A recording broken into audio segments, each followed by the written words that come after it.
Well, thank you everybody for coming. I'm really happy that you did. Every person is makes a big difference and changes our attitude about everything. So we're really seriously grateful and pleased.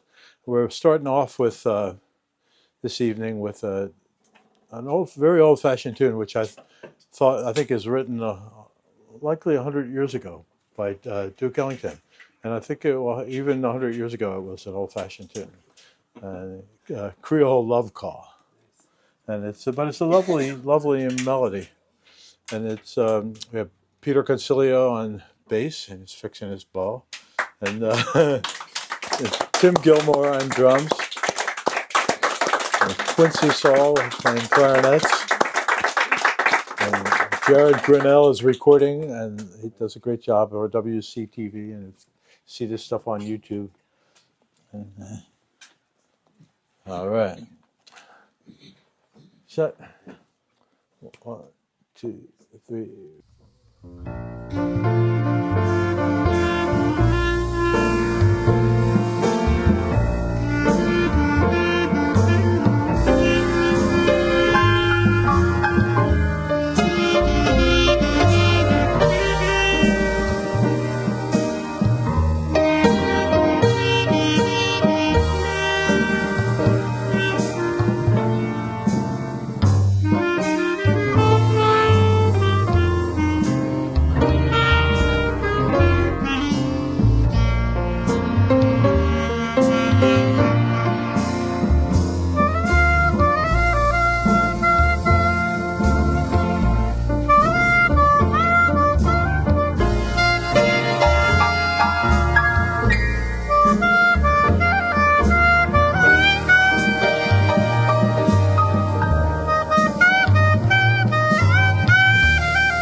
And I want to stay in the Ellington vein for the next tune. Duke Ellington wrote a song that I always like called "I Let a Song Out of My Heart," and it's a great, easy to like song in a classic style. Do you have it?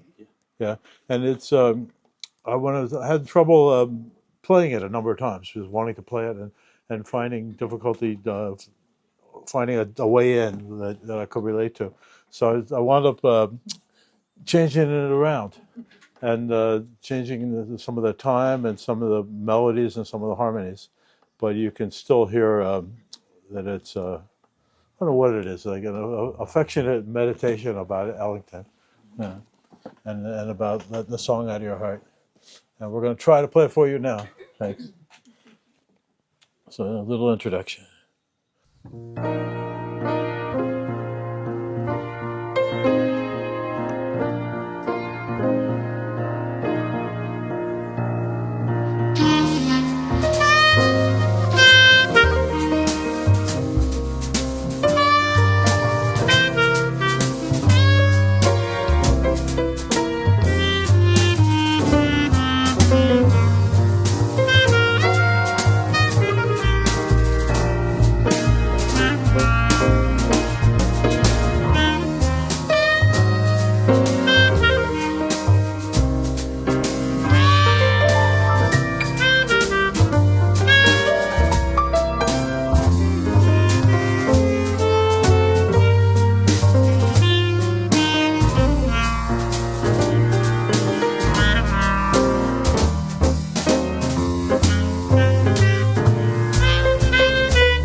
I wanted to featured one of the I don't know really what brought it on, but I wanted to pay tribute to Jimmy Heath, who's a Philadelphia musician of a great should be of greater renown. And I wanted to pass around some records with pictures of Jimmy Heath. Thank you. With you guys take a look at these. You can see what Jimmy Heath looks like, and some of the albums that he's on. And he played tenor and alto and soprano, and I don't know if he ever played flute, but I think of Jimmy Heath mainly as he had an album called Triple Threat. So he wasn't only a great soloist and an improviser, but he was an arranger and a writer. And he was the kind of person that would never just play a tune, count it off 1, 2, 3. They would have an arrangement. And then going into the bass solo, the horns would do something to set it off. And at the ending, there'd be something clever. And he was always that way.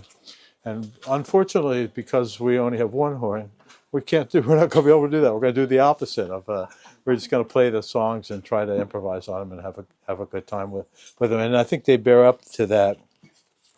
And Jimmy Heath was one of a family of musicians, as probably people know. His brother Percy played bass with a modern jazz quartet for 40 years. And Al Heath played drums, and they played with all the top flight musicians, and they were it was such a rich cultural world that they came out of in Philadelphia. I was reading this book about Jimmy Heath. Jimmy Heath had a great sense of humor as well. He was about 5'1", and his book is called "I Walk with Giants." And he played with great players. He was a good friend of John Coltrane, and you can't think of somebody who came up in that period that didn't have high regard for Jimmy Heath. And I wanted to read something that in this book called "I Walk with Giants." Some musicians that he played with sent in like some text, and the editor put it in. And here's what Dizzy Gillespie said. Jimmy's a master bopper, a grandmaster bopper, a great grandmaster bopper. He's well respected among his peers. All the guys who came up under that umbrella of Charlie Parker respect him to the highest. We call him Little Professor. He's one of the most gifted musicians. This young man is truly one of the outstanding musicians. Little Bird, Jimmy Heath. And I thought that was a nice tribute. He really liked Parker when he always liked Parker, but especially liked him when he was learning to play. And he played alto like Parker did, and he just, so people called him Little Bird, and he thought that was the greatest tribute. So we're going to play 4 or 5 of his tunes tonight, and one of his most famous ones is called Gingerbread Boy.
We went into the tune of called Gemini by Jimmy Heath, a tune in 3/4 that it's another popular favorite. Not played enough or much of it, but it should be. That's really a nice, enjoyable song with just the right amount of complexity. Gemini, I think, has two personalities, so maybe it's got a well, we put at least two of them, at least two personalities. We're going to continue with this Jimmy Heath, the last one in this set. Oh no, no, I'm sorry, it's not. We're not continuing. I got that wrong. We're going to switch and play a song that Art Blakey made famous, but it's written by Bobby Timmons, a pianist, called "Moanin'." So it's just one we wanted to play. There's no really particular thematic reason to play it, but it feels like it's a simple song, but anybody tries to play it realizes it's not that simple. I gotta try to play "Moanin'." Are you gonna do the second time through, and is this with the still going over the solos, or not over the solos? How's that? Chords with the solos or not? Chords with the solos. I'm not sure. Either way, then we'll just keep going. Okay. You sure? Yeah. Oh, that's right. Bass starts. Yeah. Okay.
Thank you.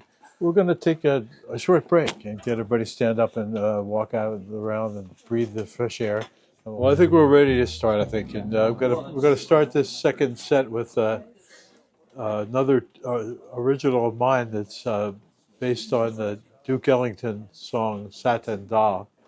And the Satin Doll is was one of the most overplayed or commonly played songs in the jazz repertoire. But I heard a good. I always was attracted to it, and I heard a good story that Richard Pryor told about this woman that he worked with when he was a young comic, and he was like, I don't know, 20 years old or something. He was, and Satin Doll was a stripper or an exotic dancer, I think they called her. And and Richard Pryor was like the MC of the place, and he thought Satin Doll was great. And the club was owned by mafia people who were real tough guys. And he said he didn't understand about that. He didn't know what. But the owner of the club said he wasn't going to pay Satin Doll. Just says tough. He's not going to pay you. And Richard Pryor was that hurt his feelings. So he said he went into his tough black guy routine, and he had this toy gun, and he pretended that he was going to shoot somebody. And he said, "You had to pay. Put your hands up. You have to pay. You have to pay everybody that works here." And and the guy that was this mafia guy that owned the club just thought that was hilarious. And he started laughing. It's so funny. It's so funny. This guy's so funny. This comic, he never stops. Yeah. And so he wound up. I guess he liked it. He said he grabbed him and rubbed his head. And he said, "Tony, come here, listen to this. Stick him up." But he said he did pay Satin Doll, and he paid everybody. And but they wouldn't let him go. They kept him around because they thought it was so funny. But it made me think of I don't know if Duke Ellington wrote a song about someone called Satin Doll or not. I don't know what about that, but it made me start thinking about that role of exotic dancer, and has something that we don't see much of anymore, maybe for a good thing. But so I wound up writing this song based on Duke Ellington's song, but I called it "Ode to a Satin Doll" and changed it around. So after all that, we're going to play it.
Yeah.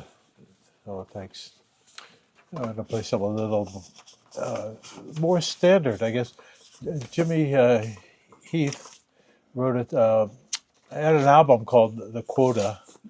And one of the whole reasons that we did this thing tonight was I went to a record store near where my daughter lives that sells unusual records, and they had this record that was $100, and I never bought a $100 record, and it was this record called The Quota by Jimmy Heath, and it's I know I like the guy that runs the store. He's like about my age and had the store about for the same amount of time, and so I bought it just to be friendly and supportive of his store. But it was a great record, and it started me thinking about Jimmy Heath. And their record is called The Quota. It's just a blues, but I was just talking to Susie in the break about one of the things Jimmy Heath said about playing. He said when you're first starting out, you play all this scales and you practice them over and over, and you play all this hard stuff and you do it incessantly. And then once you learn how to play, you don't.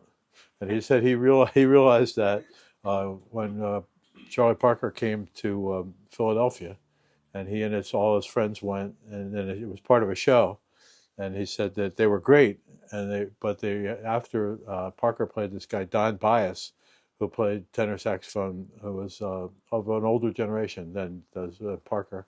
And he said it just blew everybody away. They forgot all the Parker that they had just heard and enjoyed, because he played a ballad, Don Bias, that was slow. It was such a, because Jimmy, he said the sound was so rich that everybody could relate to it, and it didn't have to do with how fast you were playing or anything, or any ideas at all. And he said that was a big lesson for him, and I thought it was a good lesson for me too. It's great to.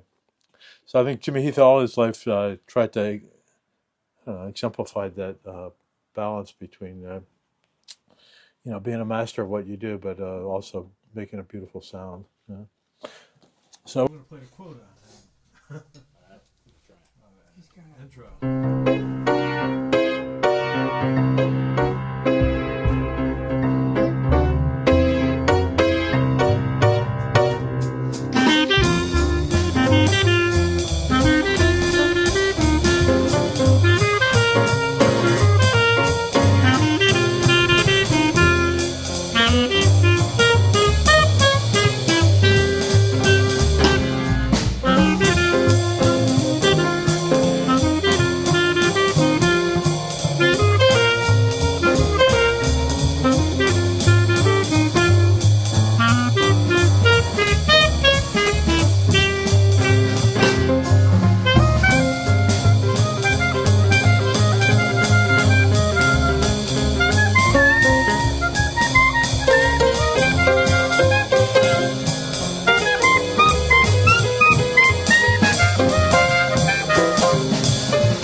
got great spells.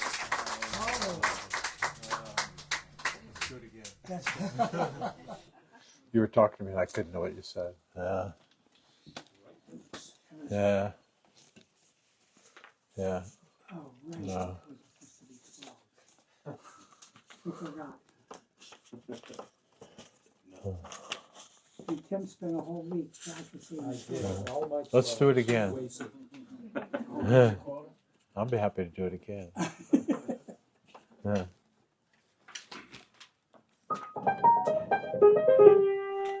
But I guess instead we'll play another Jimmy Heath composition that's called "The Sound for Sore Ears," and it's another one of his. I don't know. He played it a lot. He recorded it a number of times, and it's always with a different arrangement. Every time I've ever tried to check it out on YouTube, they always did it differently. He did it with a big band sometimes with a small group, but it just it's. I guess for him it led itself to treating it freshly, and just like a sight for sore eyes is a sound for sore ears. So we go. We'll do it in time. Right? Does he know what you You said? got the intro, right? We'll do it. I'll do it all together. Oh, okay. 2, 1, 2, 3, 4.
hot. It's another Jimmy Heath. This tune called "Land of the Blacks," and the other subtitle is Akibulan, which I didn't know, but I read on the liner notes of the album that that's the name of Africa before it was Africa, was Akibulan, and I've taught this piece to children because features the Black Keys. So I thought Jimmy, he was good sense of humor. He definitely was aware of that, and it's so we're gonna play that for you now. Okay, great. Yeah, thanks.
Thank you.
All right, thanks for hanging in with us. And that's our last one we've got for tonight. But we enjoyed playing for you, and as we were saying, surprising ourselves with our music and what we forgot and what we got right and what we didn't know we were going to do. Sonny Saul. Woo! Concilio. Hey, Gilmore.